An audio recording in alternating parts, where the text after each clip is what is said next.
வார் தான் நடந்துட்டு இருக்கு இல்லையா, தொடர்ந்து வார் நடக்குது, இன்னும் உச்சக்கட்டத்தில் போர் நடந்துட்டு இருக்கு.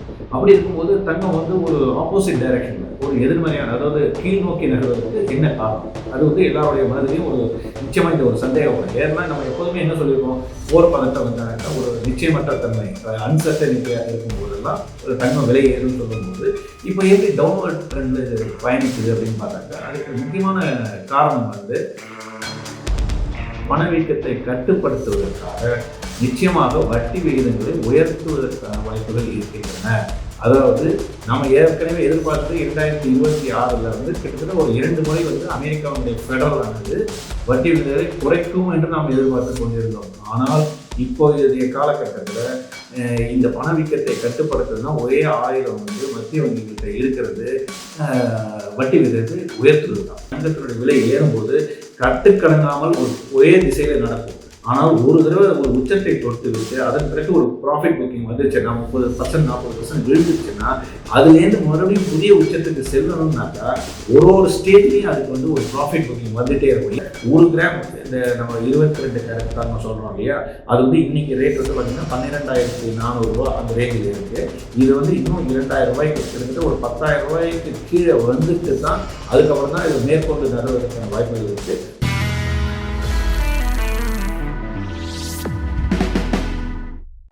சார் வணக்கம் சார். வணக்கம் சார். இப்போ பார்த்தீங்கன்னா ஹாட் டாபிக் எப்படி கோல்டு ரேட் வேகமாக ஏறிச்சோ அதே மாதிரி வேகமாக சரிஞ்சிட்டு வருது. இதுக்கான காரணம் என்னங்க சார்? தங்கத்தினுடைய விலை வந்து இன்றைக்கி இப்போ ஒரு கடந்த காலத்தில் பார்க்கும்போது ஒரு பெரிய ஏற்றத்தை நம்ம பார்த்தோம்.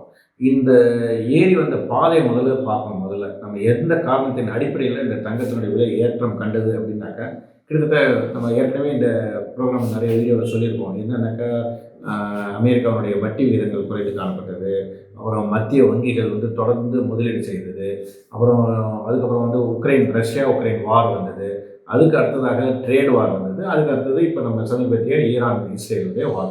இது எல்லாமே ஒன்றன் பின் ஒன்றாக இந்த எதிர்மறையான செய்திகள் எல்லாமே, அதாவது பொருளாதார வளர்ச்சிக்கு தடையாக இருக்கக்கூடிய செய்திகளாகவே வந்தன. அதுதான் வந்து இந்த ஏற்றத்துக்கு காரணமாக இருந்தது. இப்போ ஏன் இந்த சரி வார் தான் நடந்துட்டு இருக்கு இல்லையா, தொடர்ந்து வார் நடக்குது, இன்னும் உச்சக்கட்டத்தில் போர் நடந்துட்டு இருக்கு.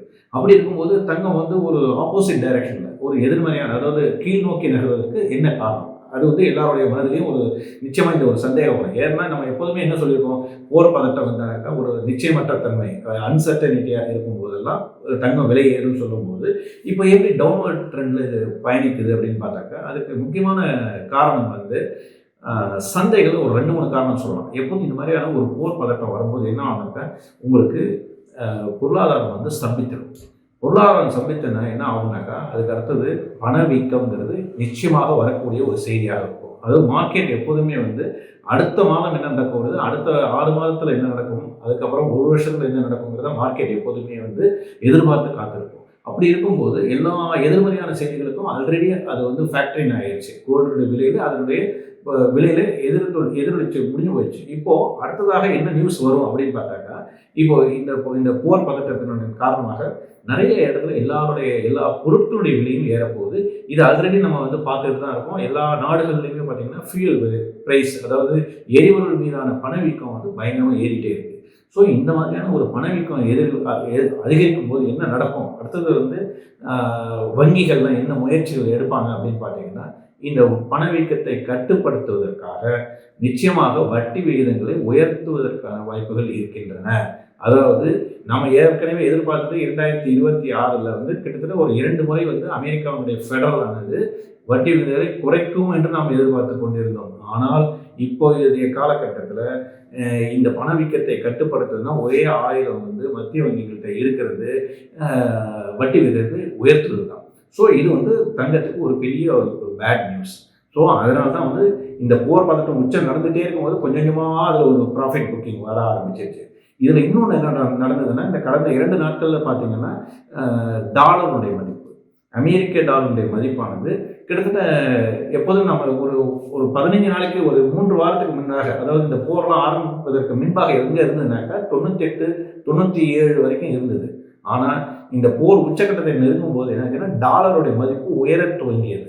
டாலர் மதிப்பு உயர்ந்தால் தங்கம் விலை இறங்கும். அப்போது ஏன் டாலர் ஏறுது அப்படின்னு பார்த்தீங்கன்னா, டாலருடைய மதிப்பு ஏன் கூடுது? 100 கிட்ட வந்துருச்சு. முந்தா நாள் ட்ரேட்டு பார்த்தீங்கன்னா 100 இருந்தது. இப்போ கூட 99.5 தான் இருக்குது டாலர் இண்டெக்ஸ். அப்போது டாலர் ஏன் வருதுன்னா, எப்போதும் கேஷ் இஸ் கிங்னு சொல்லுவாங்க இல்லையா? இந்த மாதிரியான ஒரு போர் பதட்டமான சூழ்நிலையில் கரன்சி தான் வந்து முக்கியமான ஒரு ரோல் ப்ளே பண்ணும். அதாவது எல்லாருமே லிக்விட் கேஷ் வச்சுக்கணும்னு பார்ப்பாங்க. கேஷ் இஸ் கிங்னு சொல்கிறாங்க இல்லையா? அதாவது நமக்கு ஒரு பொருள் வாங்கணும்னா நமக்கு கேஷ் தான் முக்கியமே தவிர, இந்த மாதிரி ஒரு ப்ரெஷியஸ் மெட்டல்னு சொல்லக்கூடிய தங்கம் வந்து ஒரு ஒரு ஒரு பெரிய ஒரு அசட்டாக அந்த நேரத்தில் நினைக்க மாட்டாங்க. ஸோ இந்த காரணத்தினால தான் வந்து இந்த தங்கத்தினுடைய விலை வந்து தொடர்ச்சியாக சரிந்து காணப்படுகிறது.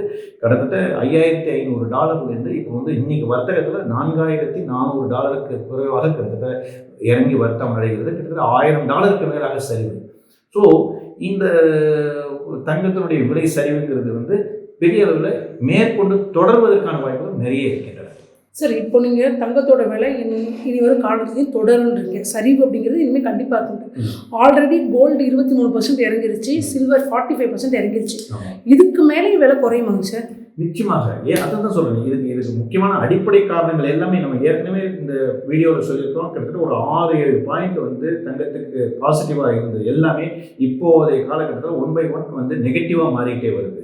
இப்போ வட்டி வீதங்கள் வந்து நிச்சயமாக வரக்கூடிய காலகட்டத்தில் 2027 அமெரிக்காவுடைய ஃபெடரலானது அதிகரிப்பதற்கான வாய்ப்புகள் நிறைய இருக்கின்றன தவிர, இது எப்போ குறையும், அப்போ சரி எந்த நேரத்தில் தான் இந்த வட்டி விகிதங்கள் குறைவதற்கான வாய்ப்புகள் இருக்குது அப்படின்னு பார்த்தீங்கன்னா, இந்த பணவீக்கம் வந்து ஒரு கட்டுக்குள்ளே வரணும்.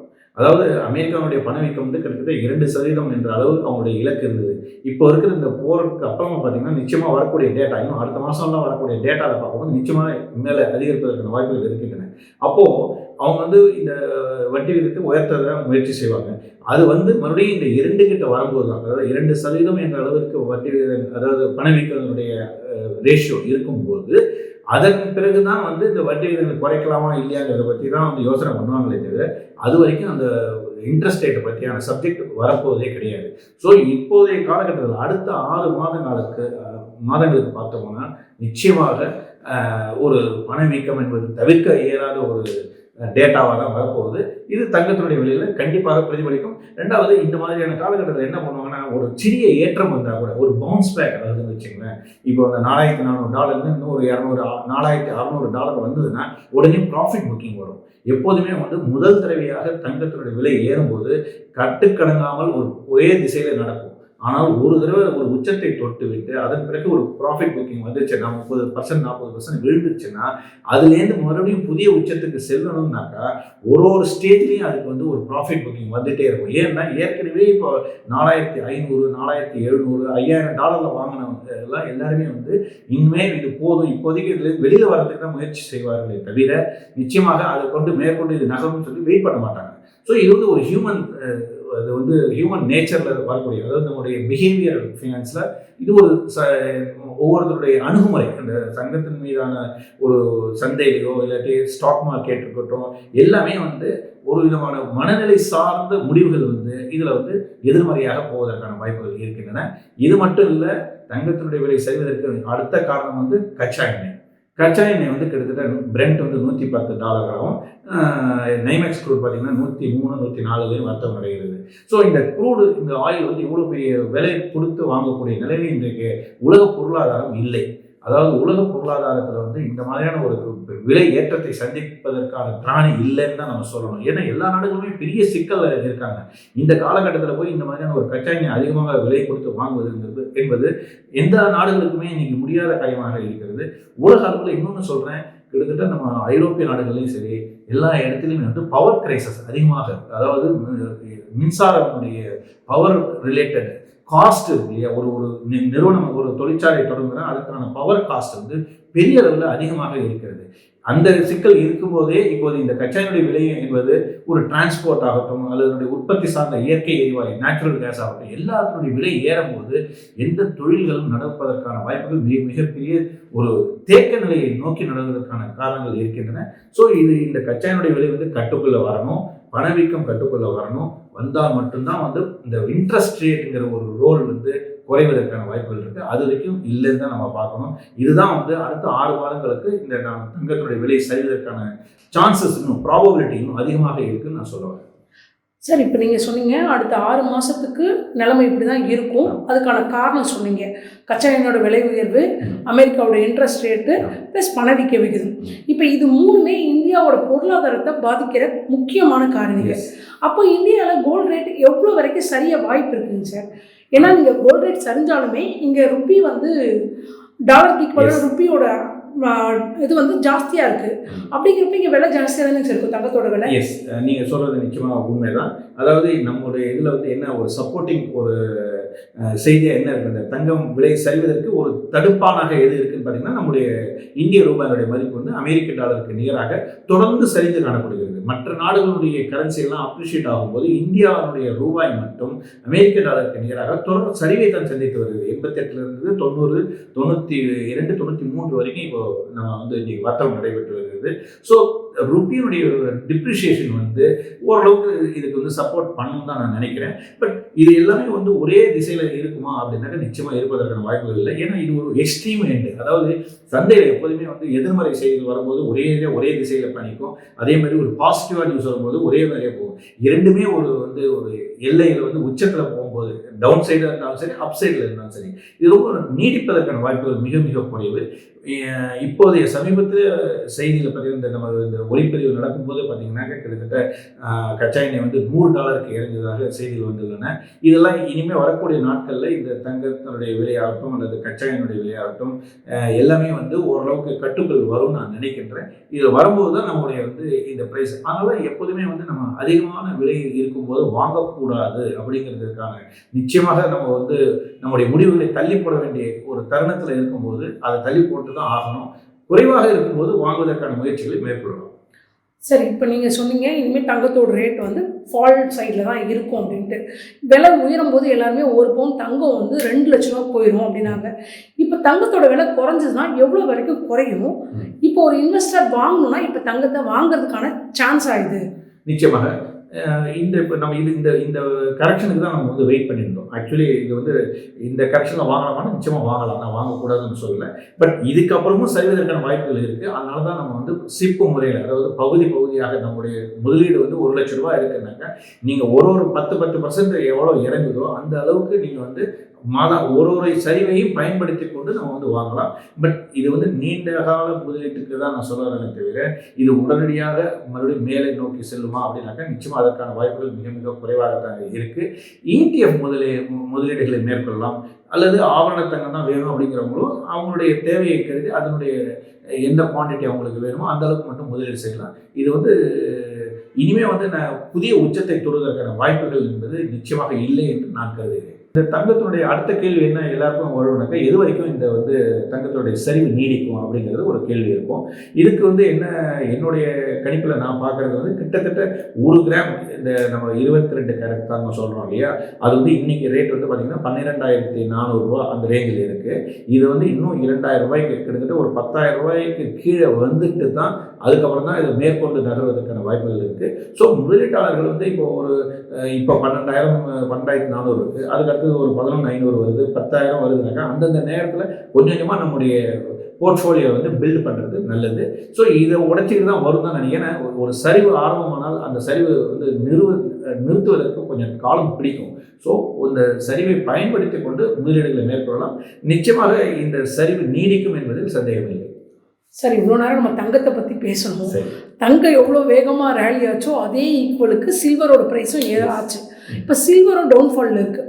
தங்கம் 23% விழுந்ததுன்னா சில்வர் 45% விழுந்திருக்கு. சில்வர் என்ன ஆகும் சார் அடுத்து? நிச்சயமாக சில்வர் வந்து எப்போதுமே வந்து தங்கம் வந்து ஒரு ப்ரெஷியஸ் மெட்டல் சொல்லலாம், வெள்ளியும் ப்ரெஷியஸ் மெட்டல் கேட்டகரியில் தான் இருக்குது. அதே சமயத்தில் வந்து தங்கம் வந்து ஒரு டிஃபென்சிவ் எகென்ஸ்ட் பணவீக்கத்துக்கு, அதாவது இன்ஃப்ளேஷனுக்கு டிஃபென்சிவாக நம்ம அதை வந்து தங்கத்தை பார்க்குறாங்க. ஆனால் வெள்ளி வந்து அந்த மாதிரியான கிடையாது. ஒரு ஹைலி வாலட்டைல் ட்ரேடிங் நடக்கக்கூடிய ஒரு இண்டஸ்ட்ரியல் கமாடிட்டியாக தான் பெரும்பாலும் பார்க்கப்படுகிறது. கிட்டத்தட்ட 50% 60% அதனுடைய தேவை வந்து எங்கே இருக்குனாக்கா இண்டஸ்ட்ரியல் ரிலேட்டட் இருக்குது. ஆர்னமெண்ட்டில் வரும்போது நம்ம வந்து ஒரு பகுதி தான் அதில் இருக்குது. ஸோ இதில் வெள்ளியில் ட்ரேட் பண்ணுறோமோ இல்லாட்டி வெள்ளி மீதான முதலீடுகள்லாம் பார்த்தீங்கன்னாக்கா கிட்டத்தட்ட வந்து ரொம்ப ஹை ரிஸ்க் எடுக்கிறவங்க தான் அதை வந்து அதில் கவனம் செலுத்தணும். நம்மளுடைய ஏற்கனவே இந்த வெள்ளியினுடைய விலை பார்த்திங்கன்னா அதிகபட்சமாக கிட்டத்தட்ட 400 ரூபாய்க்கு மேலே போச்சு. ஒரு கிராம் வந்து 400 ரூபாய்க்கு மேலே போச்சு. இன்றைக்கி ரேட் 235 ரூபாய். இன்றைக்கி ஒரு கிராம் வெள்ளி வந்து 235 நடக்குது. ஸோ இந்த 235யும் நிச்சயமாக உடைத்து கொண்டு கீழ் நோக்கி வருவதற்கான 200க்கு கீழே வந்துட்டு தான் அதுக்கப்புறம் தான் வந்து கன்சாலிடேட் ஆகும்னு நான் நினைக்கிறேன். ஏன்னா இன்றைக்கி இன்டர்நேஷ்னல் ப்ரைஸ் பார்த்தீங்கன்னா சில்வரோட விலை வந்து $66 $65 நடந்துட்டு இருக்கு. இதுவும் கிட்டத்தட்ட ஒரு $50 வந்து அதுக்கப்புறம் மறுபடியும் வந்து ஒரு $60 வந்து கன்சாலிடேட் ஆகி அதிலே ஒரு தொடர்ச்சியாக கிட்டத்தட்ட ஒரு என்னை பொறுத்த வரைக்கும் இது அடுத்த 5 ஆண்டுகளுக்கான விலை வந்து இந்த சில்வரோட விலை இந்த மட்டத்தில் வந்து நின்றுடும். தட் இஸ் நம்ம ஏற்கனவே இந்த ரேலி ஆரம்பிக்கிறதுக்கு முன்பாக நம்ம வெள்ளியினுடைய விலை என்னவாக இருந்ததுன்னாக்கா கிட்டத்தட்ட நம்ம வந்து பார்த்தது வந்து 80 ரூபா இருந்தது, 90 ரூபா தான் இருந்தது. ஆனால் இன்றைக்கி வந்து நம்ம 235 ரூபாங்கிறது வந்து இதனுடைய டபுள். நான் சொல்கிறது 160லேருந்து 200 ரூபாய் என்ற அளவு தான் அதனுடைய ரேஞ்ச். ஒரிஜினலாக அந்த இடத்துல தான் அது ட்ரேட் ஆகிருக்கணும். பட் ஒரு ஸ்பெக்குலேஷன், ஒரு தேவை, ஒரு டிமாண்டு, பல்வேறு செய்திகள், ஒரு போர், இதெல்லாம் சேர்த்து ரெண்டாவது தங்கம் விலை ஏறும்போது அதை சேஸ் பண்ணிட்டு இது போனது. இதனுடைய சொந்த பலத்தில் இதனுடைய ரேலி நடக்கிறது. அதாவது தன்னுடைய இப்போ தங்கத்துக்கு இருக்கிற ஒரு ஸ்பெஷாலிட்டி என்னென்னா ஒரு யாராலுமே அது வந்து ஒரு பாதுகாக்கக்கூடிய ஒரு பாதுகாப்பான முதலீடாக பார்க்கப்படுகிறது. ஆனால் வெள்ளியில் வந்து அந்தளவுக்கு ஒரு முதலீடாக ரொம்ப பார்க்கறது கிடையாது. ஸோ இண்டஸ்ட்ரியல் டிமாண்ட் நிறைய இருக்குன்னு சொன்னோன்னா ஒரே இதுலேயே அது மேலே போச்சு. இப்போ வந்து அது ஒரு பெரிய லெவலில் வந்து கரெக்ஷன் நடந்திருக்கு. இந்த கரெக்ஷன் இன்னும் மேலே நீடிப்பதற்கான வாய்ப்புகள் நிறைய இருக்கின்றன. ஸோ முதலீட்டாளர்கள் கவனத்துடன் முதலீடு செய்யணும். ETF இருக்குது, அந்த மாதிரி இருக்குது. நீங்கள் மறுபடியும் திருப்பி லாங் டேர்மில் தான் இதை பார்க்கணும். மறுபடியும் பழைய உச்சத்துக்கு இது செல்லுமா அப்படின்னாக்கா நிச்சயமாக ஒரு பெரிய ஒரு கேள்விக்குறி தான். ரொம்ப ரொம்ப நன்றிங்க சார். இனிமேல் கோல்டு என்ன ஆகும், இப்போ இன்வெஸ்டர் என்ன பண்ணணுன்றதை டீட்டெயிலாக சொன்னீங்க. ரொம்ப நன்றிங்க சார். ஓகே, நன்றி மேடம்.